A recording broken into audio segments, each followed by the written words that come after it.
Get out the insurance cards, get out the copays. The office is open, my friends. Brought to you by drroto.com.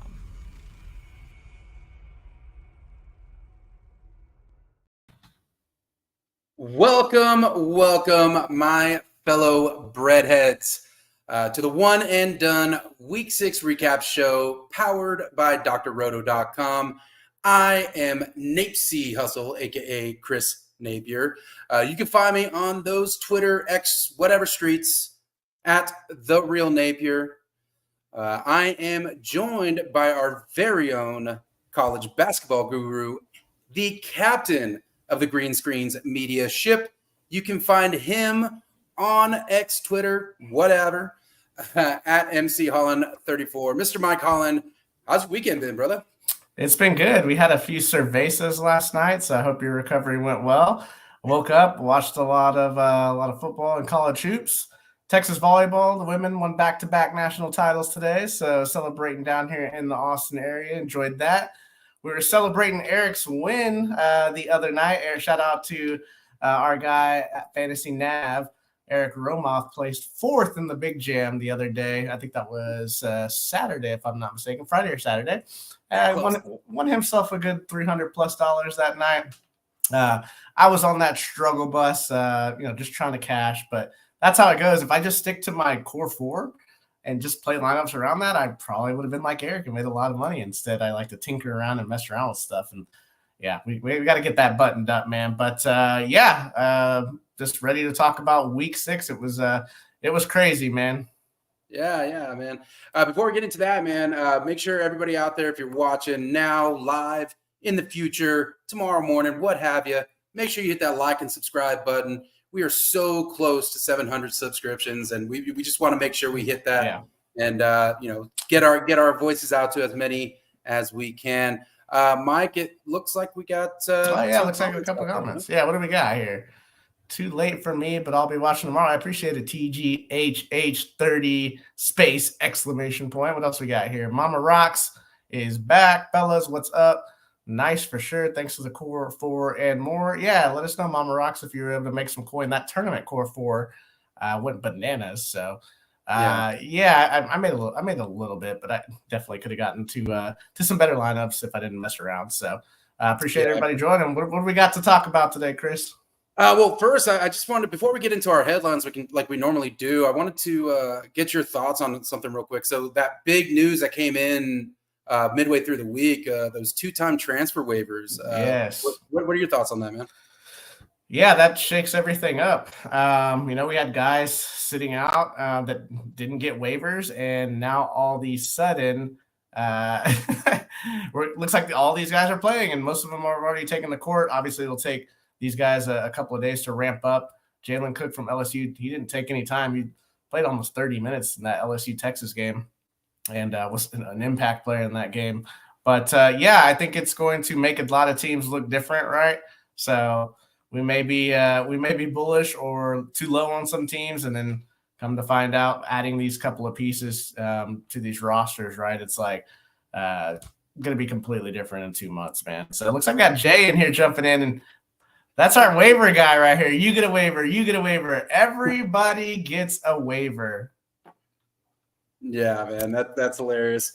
Looks like we have another one in there as well. Somebody said joined. So that was Mr. Nathan Levinson. Yeah, definitely appreciate that. Yeah, absolutely. Welcome to the show. Man, like you said, we had some great games this last week. So we'll just jump into these headlines real quick. First and foremost, this one made me happy. I'm just going to say, number 1, Arizona falls to number 3, Purdue, 92-84 in the Indy Classic. It was a great game. What were your takeaways on that one, Mike? Yeah, it was a really good game, actually, and sad that one of the teams had to lose because, honestly, look at the box score, and, other than Purdue making a few more shots, like, it could have gone either way, honestly. Purdue, the story for them, man, obviously the story every time Purdue takes the court is Zach Edey, but you just know what you're going to get. You're going to get monster stat lines from him. He's National Player of the Year, trending that way again this year. But it's really the freshman guards that are now sophomores this year. So we keep talking about them. Braden Smith, 26-4-2, had 3 steals. I really wish I had played Lawyer. I even said to play him whenever there's big gains because he's going to get 30 minutes. Well, he stashed 27, 1 and 3 with 4 steals. So he was spectacular. Yeah, if Arizona, man, if they could have just knocked down a couple more threes, that could have really helped them out there down the stretch. But tough loss for them. I mean, it's their first loss. You can't hate on it, right? So Caleb Love, I mean, he's continuing his spectacular season. He had 29, 6 and 3. So Jay loves that. Keyshawn Johnson showed his toughness. He had 24 and 8. Just needed to come up with a few more stops there down the stretch, and they couldn't get it done. But obviously, some great experience for I know they're not your favorite team in the world, but they look pretty good, man. So it was an exciting game, and I'm glad we get those kind of matchups in the non-con, man. Yeah, for sure. I mean, we even talked about it last week, right? Their upcoming schedule being really, really tough. So it's going to tell us a lot about what's coming up. It's going to tell us a lot about the team in the next coming. What happened with Arizona State, man? I was going to say, nothing better. The only thing that's better than an Arizona loss is an Arizona State Sun Devil win. That didn't happen. They lost to TCU. It was a 79-59. So it wasn't a good showing for the old Sun Devils. But we'll leave that alone. We'll move on. The next thing here. Our next headline here. We had Michigan State. They're getting back on track. They just smacked number 6 Baylor at home. That was over at halftime. Yeah, 88-64 was the final on that one. I mean, Michigan State's back, man. The Spartans, they're back here, man. This is Sparta. This is Sparta, exactly. Tyson Walker and AJ Hogard, they just went bonkers here. And, they play such a tough non-conference schedule. And, that just sharpens the knife. It really does. Get all this hard competition. It just makes them better, especially when it comes to, March. They already have all this film, like you guys have said in the past. Yeah. Now, for Baylor, they just kept turning the ball over, and they just couldn't make those outside shots. This is just a game for them where they're going to have that film, but they're just going to move on. They're going to throw that film away, move on to the next game. Yeah, absolutely. It's a tough one for them. Looks like we got some more comments coming in here. What we got here?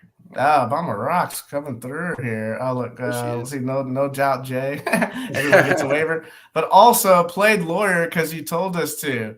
Man, yeah, I think he had 35, 40 fantasy point. Walker was way too cheap on the slate, too. Absolutely. So it sounds like you made some coin, Mama Rocks. Show us those green screens when you get a chance. Right on. Now, thanks, Mama Rocks. You're always a great commenter for us. We love having you. Yeah, appreciate everybody commenting. Keep it coming.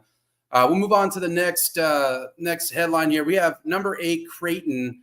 They also getting back on track with a very good win over Alabama at home, 85-82. Mike, these are your national champions here. How you feeling right now? Hey, man, I'm glad Eric and Jared not here to say Mike's Baylor Bears because they got smashed. It should be Mike's Creighton Bluejays. They held on. We'll say that. As long as they don't have to play any Mountain West teams, I still feel pretty good about Creighton. They've been blasted by UNLV and Colorado State randomly. But the big three for Creighton, they were tremendous. I mean, Alexander, 22, 4 and 2. You look at the box score, Shireman, 26 and 9.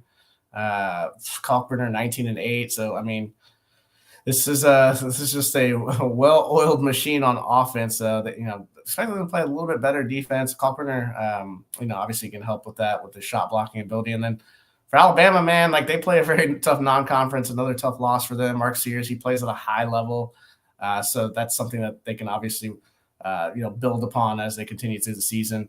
And just another case, this is the difference with 3-ball in college. I always say it feels like 4 points because it's just that it's the big separator, right? They couldn't make any outside shots. And Coach Oates, I mean, he still needs to figure this team out. It's a lot of new faces. Played a lot of guys. You've got guys with, that didn't play a lot of minutes the game before. Now they're playing 35 minutes, like Reitzel.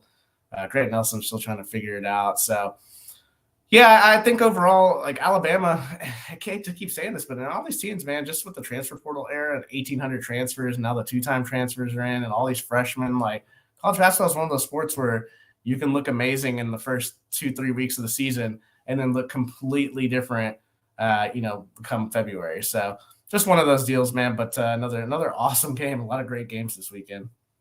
Yeah, you were talking about that big three, and if they continue to play at that level, I mean, you may have something there with your prediction. I need it. I need it.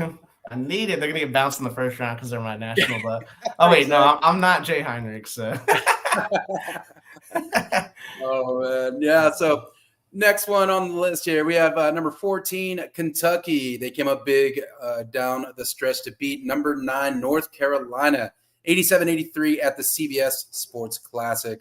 Yep. The freshmen continue to grow up for Kentucky every year, man. Every year. I mean, we know it's going to take Kentucky time with so many young guys. So you start seeing the traction come. Yeah. It was a tough break for UNC. I mean, they lost the turnover battle, 17-13. I mean, Baycott had one of the worst games of his career. Yeah. I know Mama Rocks had a question, comment or question about it. I think it was yesterday. So hopefully she went the right way there. But both teams are going to grow from this one. I mean, it was a great game. That's really all we can say on that one there. For sure. Next one down here, we have number 13, Clemson. They take their first loss, 79-77, in a close one at Memphis. Mike, this is our last headline. Another unbeaten goes down. What do you think? Yeah, another exciting game. And I watched this game basically from start to finish. Really wanted to see what Memphis was going to do at home here. Clemson almost pulled it off, but too many turnovers. PJ Hall, he had 21 points, but he had turned the ball over 5 times. Joe Girard, I mean, he just really couldn't get anything going. I worry about the Tigers' depth. They really only played 6 guys, so we'll see what Clemson does. They've been kind of a surprise as far as their ceiling this year. Just now taking their first loss, I would have lost a lot of money if you told me that. 12, what was that, yesterday on the 16th, right? Would have been their first loss, would have lost some money there. But, for Memphis, I mean, it's the Quinterly and Eric's not here, but the David Jones show again, man. David Jones, 22-6-2. Quinterly, 17-2-6. Like, for this team to reach their ceiling, they're going to need more consistency from a third piece. So someone like Caleb Mills, could even be someone like Naquan Tomlin, who, whatever that disaster at Kansas State was, now he's graduated. I didn't think we could do this. He's in the transfer portal in December, and he's going to play for them in next semester, which is in a couple of weeks, 3 weeks, 4 weeks. And yeah, he's obviously a really good player. So, maybe he can be that third piece to get it going. But man, this is college basketball, man. Keep your head on a swivel. 362 teams. Transfer portals open 24/7, I guess, like Walmart's. But yeah, man, this was a fun game to watch. And, Clemson, they showed that they got heart, and, Memphis just made enough plays. Yeah, I mean, that free agency that is there's Eric right there. Yeah, David Jones. David Jones. Yeah, it's basically like a free agency move with that Tomlin move there. That's pretty crazy. Yeah, absolutely, man. It's crazy. Yeah, man. So, I mean, that already wraps up our headlines for the week, really. I mean, of course, hop in those comments. Let us know if we missed anything or if you needed to talk about anything. Just let us know. I'm sure Mike will tell you everything you need to know about it. Next, we usually go into our explosive performers, but, we want to shine some light on the mid-majors. Mike, I'm going to give the stage over to you for our mid-major minute. It's been a minute, man. Yeah.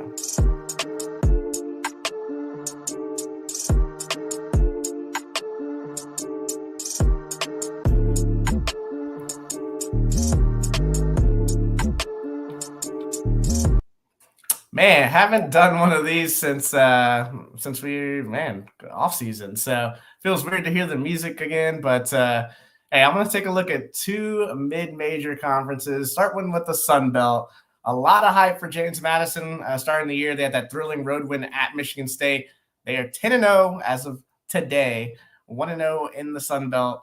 They currently sport the 37th adjusted offense in the country. Coach Mark Byington, he's in his 4th year. He's increased the win total there every year. They are led by Boston College transfer forward TJ Bickerstaff and wing Terrence Edwards Jr., who were on that winning opening day lineup on DraftKings. Bickerstaff's averaging 16 points, just over 8 boards. Edwards averaging 16 points, nearly 5 rebounds. They are the favorite, Chris, but not so fast, my friend. Appalachian State is legit. They carry a win over Ken Palm's 8th highest rated team in Auburn. So now they are 9-2. They got a couple of bad losses in there, but starting conference play on December 30th. So 9-2 in the non-con so far. They have both a top 100 offense and a top 100 defense. Coach Dustin Kearns, man, he's done a great job so far in year 5. They get it done with a strong presence inside on both ends of the floor. So, they're led by Donovan Gregory. He's a fifth-year forward. We actually shined some spotlight on him this offseason as a returning mid-major star. He's leading the charge for them, 13-4-3.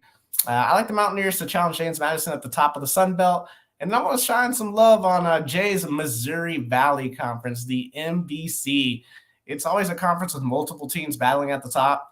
This year, Indiana State, Drizzy Drake, Belmont, and Illinois State, they started 2-0 in conference play. But Missouri State, Northern Iowa, and Bradley, they're also going to be in the hunt. Look, breaking these teams down, Drake, they had the best player in the conference. He's the MVC Player of the Year last year, Tucker DeVries. He's averaging 19-7, so they're always going to have a chance. Indiana State, their college basketball's #1 team in effective field goal percentage. So they're led by a trio of Isaiah Swope, Ryan Conwell, and everyone's favorite Nikola Jokic comparison at the college game, Robbie Avila. If you haven't seen him, type in his name. He doesn't look like he should be able to ball, but he's got a little bit of a Jokic light game to him.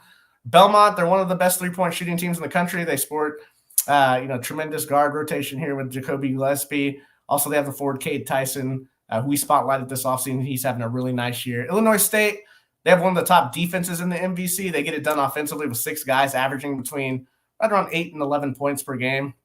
So they're more of a the sum is greater than the parts, right? Missouri State, they love to run and gun. They got 4 guys in double figures. Austin Mason's having a great year. He's stashing 17-4-3. You got Northern Iowa, man. I actually visited their campus last year. They're one of the top offenses in the conference. They got a deadly backcourt combination. Nate Heisey's played well. Bowen Bourne is back after averaging 17 last year. It's been a bit of a struggle for Bradley, man. The Braves, they won the regular season last year and then fell to Drake in the conference tournament. But they have talent. They're anchored by Malavi Leons, a really good defensive player. And then the MVC regular season is going to come down to the final slate of games. It always does. Any one of these teams that I mentioned could win the conference tournament. So if you win the regular season, that's great. You get the banner and everything, but you got to win the conference tournament to get the bid into the NCAA tournament. Any of these teams that I just listed could win this one, which is what makes their conference tournament a ton of fun. And we know our guy Jay loves to follow that conference tournament. It is a lot of fun for sure. Yeah, for sure. I love that segment. Especially I love the music in the beginning of it. It just had dance to it. Yeah, I saw you jamming there for a second. Yeah, I couldn't help myself. It just got to me. Like you said, we haven't done that in a while, and I love shining on those mid majors. They don't get enough love, right? So yeah, absolutely. We are going to go ahead and move on to our 6th edition of Power Rankings. Jeez. Yeah, six weeks in, man. This is crazy, right? We had some good movement this week. So tell you what, since it's just you and me, Mike, I will go ahead. I will do 10 through 6 and give you the honors of doing the top 5. So I'll start us off here. Since you're the captain, I figured that was the right thing to do here. Starting off with number 10, we have Kentucky at 8-2. They had the big win over North Carolina. It brings them into our top 10. They were unranked before, so welcome to our top 10, Kentucky. Coming in at number 9, we have Clemson at 9-1. Tough loss at Memphis, but they remain in the 9 spot. Just no change. We'll keep them right there. And in the number 8 spot, your Baylor Bears at 9-1. They dropped 3 spots. They just got smashed by Michigan State. So, that it's warranted there. Coming in at number 7, Oklahoma. The Sooners, 10-0. They jumped up 1 spot. They beat up on Green Bay. They're one of the last remaining unbeaten. So I mean, they're moving up this list here pretty quick here. And coming in at number 6, we have Marquette. You're fighting Shaka Smarts up one spot. They had a close scare against St. Thomas on Thursday, but I mean they're just rolling right now. So 6 through 10, we have Kentucky at number 10, Clemson at number 9, Baylor number 8, Oklahoma at 7, and Marquette at 6. Mike, go ahead and count us down to number 1. Let's see who we got here. Number 5, UConn, the Huskies. Maybe a little bit too low. They dismantled Gonzaga, and they finished out their non-con, so they're going into Big East play, 10-1. So yeah, looking sharp again for Danny Hurley's squad. Number 4, Arizona, the Wildcats, taking a tumble down 3 spots. Look, it's not a bad loss, but obviously we didn't have them this high, and other teams are playing well right now. So we just dropped them 3 spots. I would still make them a number 1 seed, right? So taking that L against Purdue, but they still look the part. Number 3, Kansas, 10-1, up 1. A great road win against an inspired Indiana team. I looked there for a minute that Indiana was going to pull that one off, but Kansas now 10-1.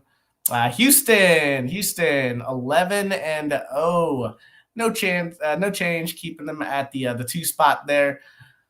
All they do is win. I bagged on a little bit of their schedule, right? Like Xavier had kind of been their only really good win against a good team, right? Oh, they beat up.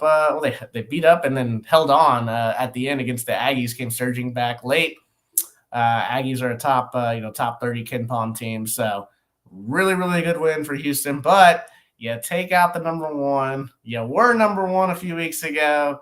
Back up to the top spot. The Purdue Boilermakers, after the big win against Arizona, they're claiming the top spot. But honestly, Chris, it's probably 1A and 1B right now. Purdue, just because of the scheduling, they played a ton of top teams. Houston, because they're just taking care of business. You can really put them 1A, 1B right now. So loving it. Love when we do our power rankings. These things, I mean, we got teams coming in, going out, jumping up and down. It's a fun time. Yeah, tons of movement. Makes it a lot of fun to do these. And there it is. Purdue back in the top spot. Followed closely by Houston. Then you have Kansas at number 3, Arizona at number 4, and the UConn Huskies at number 5. That is our power rankings top 10 for the the 6th week of the college basketball season. Now it's time for some DFS tips for tomorrow for DraftKings. We have a 5-game slate. 4 games. Oh, Core Four. I was like 4 games. No, yeah. But yeah, so yeah, I will go ahead and give you your Core Four for tomorrow, so you can build your lineups around, and we'll get you going here. So number 1 on our Core Four is going to be Rob Perry, guard out of Murray State. He's at 6,900. His opponent, Little Rock, plays fast and ranks at 330th in defense. Yeesh. That is awful. That's not good when there's only 352 teams. Yeah, exactly. So, he has the highest usage rate and shot rate on the team. So, he's going to get a ton of play. Slot him in for our first spot in the Core Four. Second, we have Jalen Crocker-Johnson, a forward from Little Rock. He is at 7,200. On the other side of the Murray State game here, right? He can do a little bit of everything. He has he's posted 26, 34, 39 in the last 3. So we're expecting him to continue that moving forward. So yeah, Jalen Crocker-Johnson. That's a funny name, man. I love that. It sounds like I don't know, like a car dealership or something. I don't know. It sounds like a law firm is what it is. Yeah, exactly. We're going to call him law firm from now on, right? Exactly. Next on the list here, we have Xavier Dussel, guard from Fresno State. He's sitting at 5,200. He's going to play 30-plus minutes, right? He shoots a ton of threes, and Portland, they give up a lot of threes at 36%, right? Yeah, that's a good combination to have. Yeah, it's a great combo. Looking for some big points there. Number 4 on our list, we have Jalen Sellers, guard out of UCF. He's at 7,300. I mean, look, he has a soft matchup against Maine, and he also leads the team in usage and shot rate. So, I mean, that's a recipe for greatness right there, right? Yeah, I love it, man. So look at that salary remaining, though, man. Look at that. Oh, yeah, look at that. 5,800. Let's go. Let's do you can get some good things out of that. Yeah. I had $5,800. Anyways, that's the core four for tomorrow night's DraftKings slate. We have Rob Perry, Jalen Crocker Johnson, a.k.a. Law Firm on the One and Done Show, Xavier Dussel, and Jalen Sellers. Looks like we have we got Mama Rocks back. When they get into conference play, how do you play the slate? Still work the high totals? Yeah, I mean, that's just, in general basketball, right? Yeah, you got to work the high totals. When you get into conference play, though, you're not going to get the mid majors. Like we're not going to be playing, Jalen Crocker Johnson and Rob Perry. Typically, when we get into the early February, late January is when we're going to start getting really just power conference slates. And there you're just trying to find like contrarian options that could go off, guys with high ceilings where you can grab leverage, and trying to figure out like mix and match, right? Like, do you want to go 2-1 in the highest total? Do you want to go 1-1? It depends on the team's bench minutes. Are they playing a lot of guys on the bench? Like, I hate playing Auburn. Like Janai Broome, if he played 35 minutes a night, he would smash every slate, but he doesn't because Auburn is 6th in bench minutes. So they run like 13 guys have checked in by like the 13-minute mark. So it's one of those things where it really depends on, matchup, bench minutes. We like to bring up a lot of the, 3-point percentage, right? Like Xavier Dussel, he shoots a ton of threes, right? Like the team he's playing against gives up a high 3-point percentage. So like that right there is a match made in heaven for DFS. Look, it's not perfect, right? Like it's just a trend.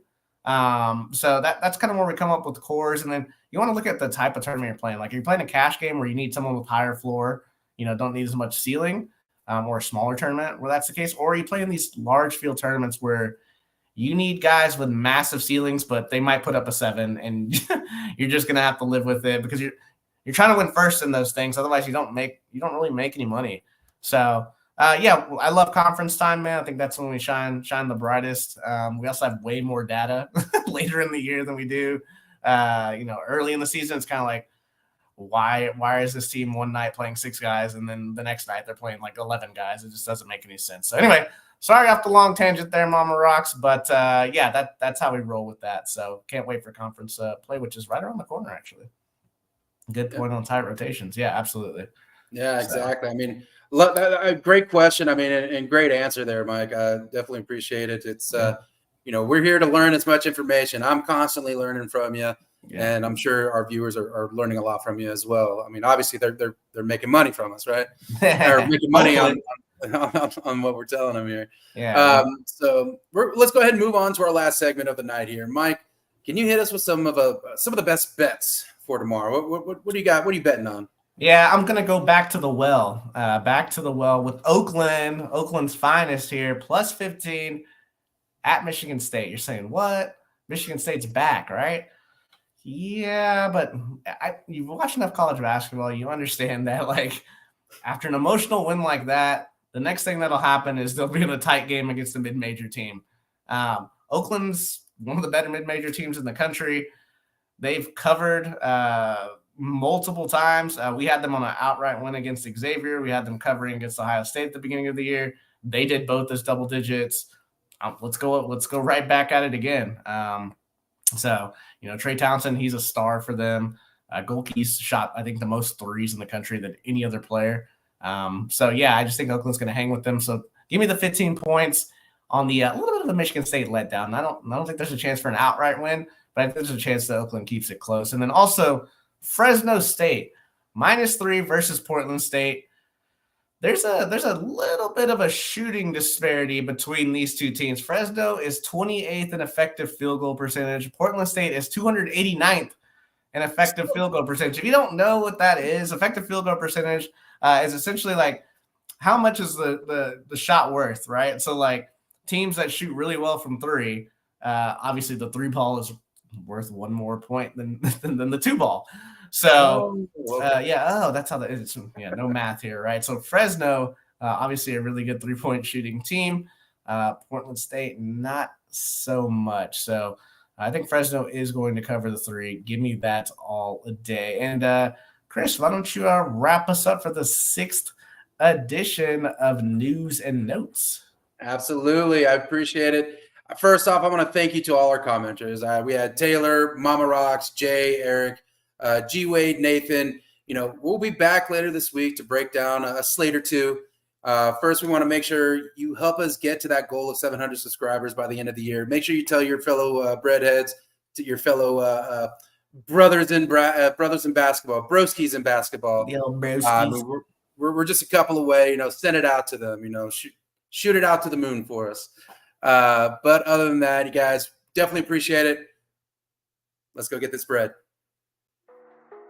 Thanks for stopping by the office. Get your fantasy prescription by subscribing to the channel and checking out drrodo.com. And until the next visit, be well and take care.